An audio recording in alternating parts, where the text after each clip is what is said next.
I mean, I don't aim to disrupt for the sake of disrupting.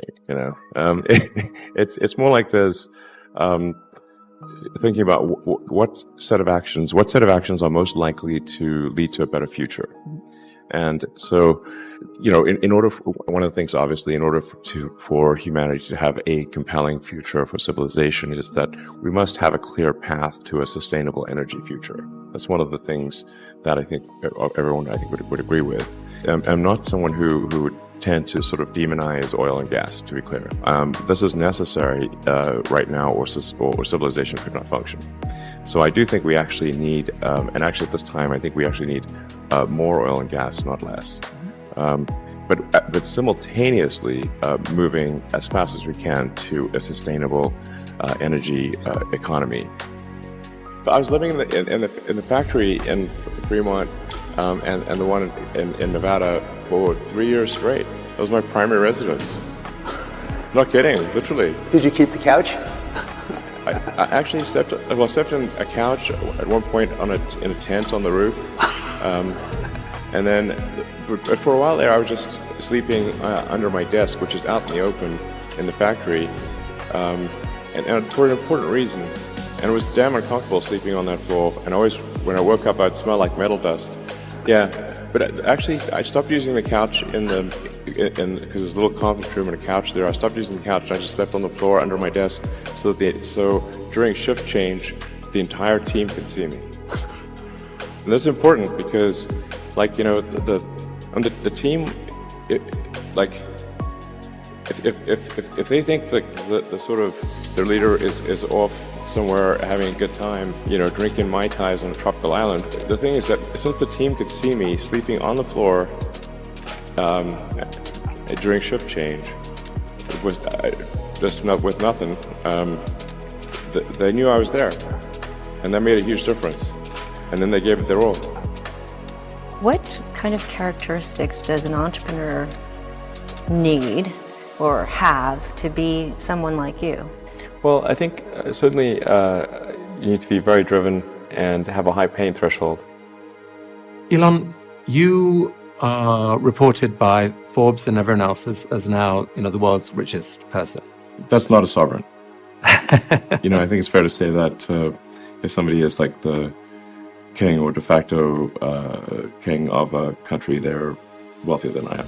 So, but it's just harder to measure. But what people do, so $300 billion, I mean, your net worth on any given day is rising or falling by several $1 billion. How insane, it's is bonkers, that? Yeah. I mean, how do you handle that psychologically? There aren't many people in the world who have to even think about that. I actually don't think about that too much, but the thing that is actually more difficult, and that does make sleeping difficult, is that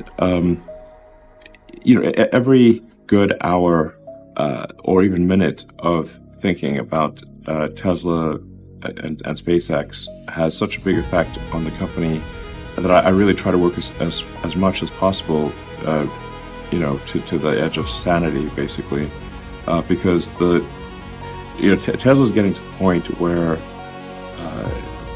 probably will get to the point later this year where every high quality minute of thinking is $1 million to impact on Tesla.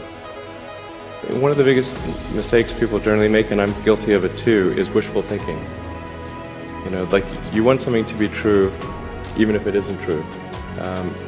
And so you ignore the things that, you ignore the real truth because of what you want to be true. This is a very difficult trap to avoid. And like I said, certainly one that I find myself in having problems with. But if you just take that approach of you're always to some degree wrong and your goal is to be less wrong. So a challenge for entrepreneurs is to say, well, what's the difference between really believing in your ideals and sticking to them versus pursuing some unrealistic dream that doesn't actually have merit? And that is a really difficult thing to tell. Can you tell the difference between those two things? Right. So you need to be sort of very rigorous in your self-analysis. You guys are the magicians of the 21st century. Don't let anything hold you back. Imagination is the limit, and go out there and create some magic. What Elon has to say about how he takes risks. No, I literally just try to use the scientific method, frankly, and consider the what is the importance of the outcome, and what is one risking in order to achieve that outcome. And but like I said, if the outcome is important enough, even if the probability of success is low, one must, I think, still do it. In my view, some things are very important in order to have a good future, and if we don't do them, well, then we're in big trouble. And so, then how much of a risk really is it? Because if we don't take those actions, we won't have a good future. And I think the riskiest thing would be no action. Put a lot of stock and certainly have a lot of respect for someone who puts in an honest day's work to do useful things.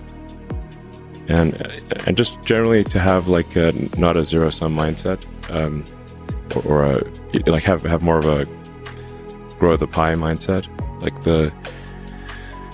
If you sort of say when I see people perhaps including some very smart people kind of taking an attitude of doing things that seem morally questionable, it's often because they have at a base sort of axiomatic level a zero-sum mindset, and they, without realizing it, they don't realize they have a zero-sum mindset, or at least they don't realize it consciously.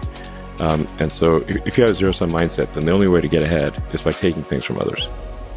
If the pie is fixed, then the only way to have more pie is to take someone else's pie. But this is false. Obviously the pie has grown dramatically over time, the economic pie. So in reality, you can have so overuse this analogy. You can have there's a lot of pie.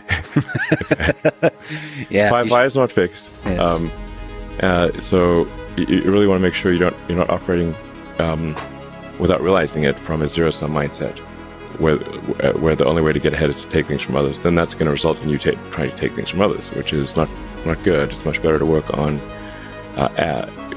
adding to the economic pie. So when I interview somebody, my interview question is always the same. I said, tell me the story of your life, and the decisions that you made along the way and why you made them.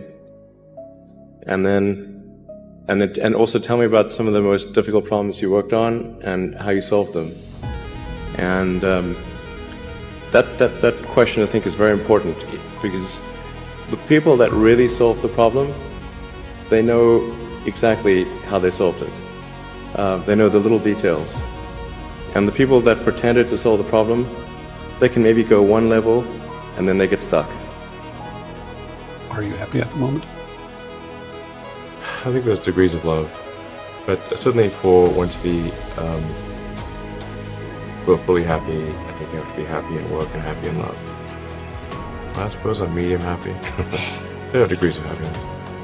Can love for projects, for work, compensate love among people? I think love of work, in my experience, can at best make one halfway happy. What was your biggest challenge in life? One of the biggest challenges, I think, is making sure you have a corrective feedback loop, and then maintaining that corrective feedback loop over time, even when people want to tell you exactly what you want to hear. Okay. That's very difficult.